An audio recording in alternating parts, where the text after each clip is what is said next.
साथियों नमस्कार। भास्कर दर्शन में आप सभी का एक बार फिर से स्वागत है। आप देख रहे हैं जनपद लखीमपुर खीरी से बहराइच की ओर जाने वाला राष्ट्रीय राजमार्ग संख्या 730C। ये राजापुर ग्राम सभा का क्षेत्र, रामापुर ग्राम सभा का क्षेत्र माफ़ कीजिए, आप देख पा रहे हैं, जो नगर पालिका परिषद लखीमपुर खीरी की सीमाओं से लगभग केवल 1 से 1.5 किलोमीटर की दूरी पर है। और इसमें राष्ट्रीय राजमार्ग संख्या 730C के दोनों किनारों पर चिमनियों से धुआं उगल रहे 1 दर्जन से अधिक ईंट भट्ठे आबादी और पेड़ों के साथ राष्ट्रीय राजमार्ग के बिल्कुल ठीक किनारे पर चल रहे हैं। और पर्यावरण को ये कितनी अपूर्णीय क्षति पहुंचा रहे हैं, शायद इसकी कल्पना भी आप नहीं कर पाएंगे ठीक तरीके से। आपको जान के ताज्जुब होगा कि उत्तर प्रदेश में विगत 27 जून 2012 से राज्यपाल उत्तर प्रदेश के द्वारा अधिसूचित होकर जारी अधिसूचना के माध्यम से प्रभावी उत्तर प्रदेश ईंट भट्ठा स्थापना हेतु स्थल मानदंड नियमावली 2012 के नियम 2(4) में स्पष्ट प्राविधान है कि कोई भी ईंट भट्ठा राष्ट्रीय एवं राजमार्ग के दोनों किनारों से 300 मीटर दूरी तक स्थापित नहीं हो सकता। इसी नियमावली के नियम 2(1) में यह भी प्राविधानित किया गया है कि कोई भी ईंट भट्ठा किसी भी नगर निगम अथवा नगर पालिका परिषद से 5 किलोमीटर से कम दूरी पर स्थापित नहीं हो सकता। नियमावली का नियम 2(1) ये भी कहता है कि कोई भी ईंट भट्ठा किसी ऐसी जगह से 500 मीटर से कम दूरी पर स्थापित नहीं हो सकता जहां कम से कम 100 या 150 लोग रहते हैं और 20 कच्चे या पक्के घर हों। और अगर रहने वालों की संख्या 150 से अधिक हो और घरों की संख्या 20 से अधिक हो, चाहे वो कच्चे हों चाहे पक्के हों, तो उनसे 1 किलोमीटर की दूरी पर कोई ईंट भट्ठा स्थापित नहीं हो सकता। लेकिन वीडियो में आपके सामने दिख रहा है कि राष्ट्रीय राजमार्ग NH 730C के बिल्कुल ठीक किनारे आबादी से सटे हुए ग्राम राजापुर के मुख्य ग्राम के किनारे,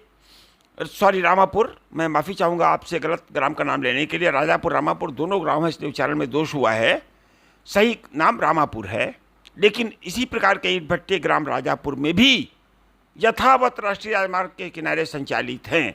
हम उनको भी आपको दिखाएंगे अगले एपिसोड में। और ये केवल एक जगह की समस्या नहीं है, पूरे उत्तर प्रदेश राज्य में पर्यावरण नियमों की धज्जियां उड़ाते हुए पर्यावरण विभाग के भ्रष्ट अधिकारी रिश्वत के बदले में लाखों रुपए साल की रिश्वत लेकर के इन ईंट भट्ठों को अनापत्ति प्रमाण पत्र और संचालन प्रमाण पत्र जारी करते रहते हैं। उत्तर प्रदेश ईंट भट्ठा स्थापना है तो स्थल मानदंड नियमावली 2012 के प्राविधानों का नग्न उल्लंघन करते हुए इन भ्रष्ट अधिकारियों के द्वारा प्रदेश की जनता की, देश की जनता के स्वास्थ्य को गंभीर क्षति पहुंचाई जा रही है। और पर्यावरण को जो नुकसान पहुंचाया जा रहा है, शायद उसकी कल्पना कर पाना भी किसी एक आम आदमी के लिए संभव नहीं है कि यह भ्रष्टतम अधिकारीगण किस तरह से जनता के स्वास्थ्य को अति गंभीर खतरे में डाल करके उसको जीवन को संकट में डालने का अति गंभीर आपराधिक अपकृत्य कारित करते हुए केवल अपनी अवैध भारी कमाई के लिए इन ईंट भट्टों को गलत विधि विरुद्ध तरीके से उत्तर प्रदेश ईंट भट्ठा स्थापना है तो स्थल मानदंड नियमावली 2012 इस बात को प्रावधानित करती है कि कोई भी ईंट भट्टा, उसके नियम 2(6) को आप पढ़ेंगे तो आप पाएंगे कि कोई भी ईंट भट्टा पहले से स्थापित किसी ईंट भट्टा से 800 मीटर के भीतर स्थापित नहीं किया जाएगा। इसी का नियम 2(5) ये भी प्रावधानित करता है कि कोई ईंट भट्टा किसी भी जिला सड़क या पीडब्ल्यूडी की किसी भी रोड से के दोनों किनारों से 1 मीटर की दूरी के भीतर स्थापित नहीं किया जाएगा। लेकिन आपको जानकर ताज्जुब होगा कि रिश्वत के बदले में उत्तर प्रदेश का प्रदूषण नियंत्रण विभाग जनता के स्वास्थ्य को गंभीर संकट में डालने का आपराधिक अपकृत्य कारित करते हुए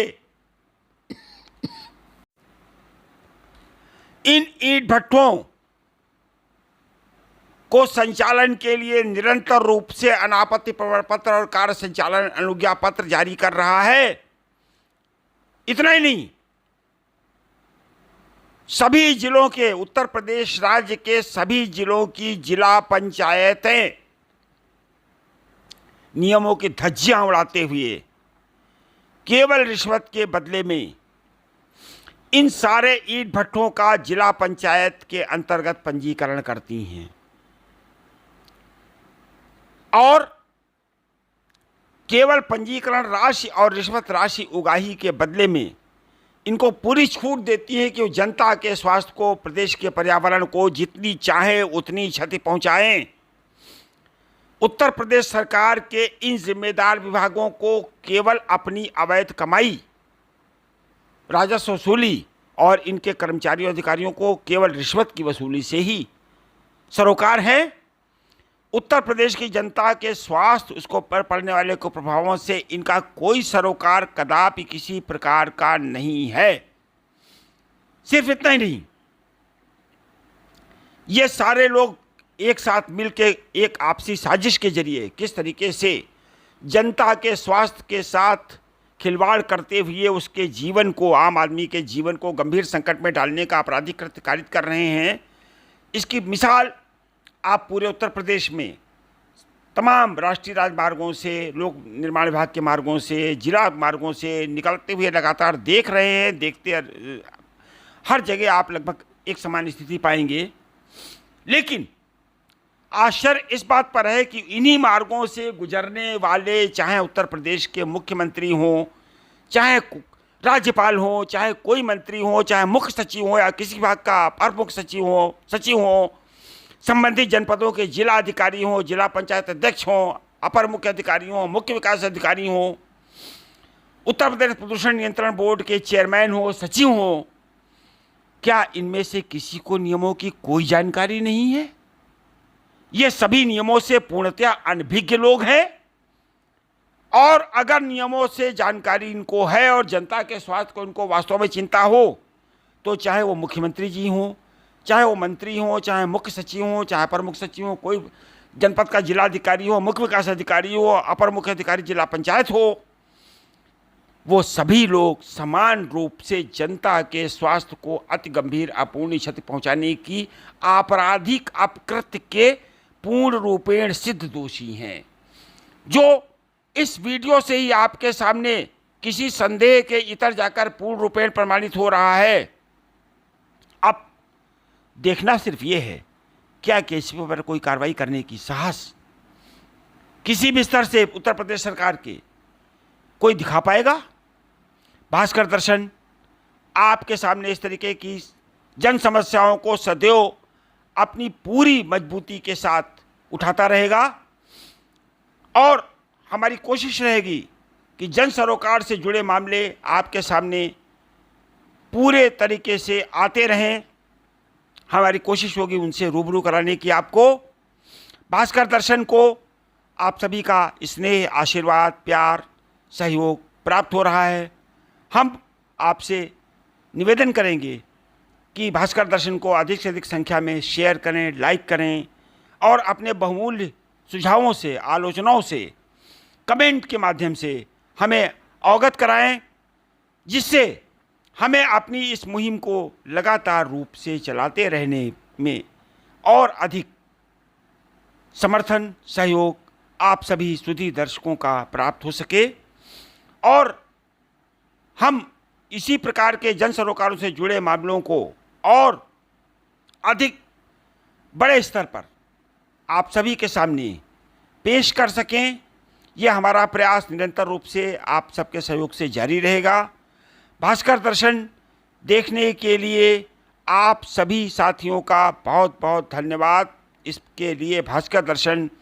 आप परिवार आप सभी का आधारी है। भास्कर दर्शन के लिए मैं उमाशंकर पटवा अपनी वीडियो संपादक नेहा के साथ धन्यवाद, बहुत बहुत धन्यवाद।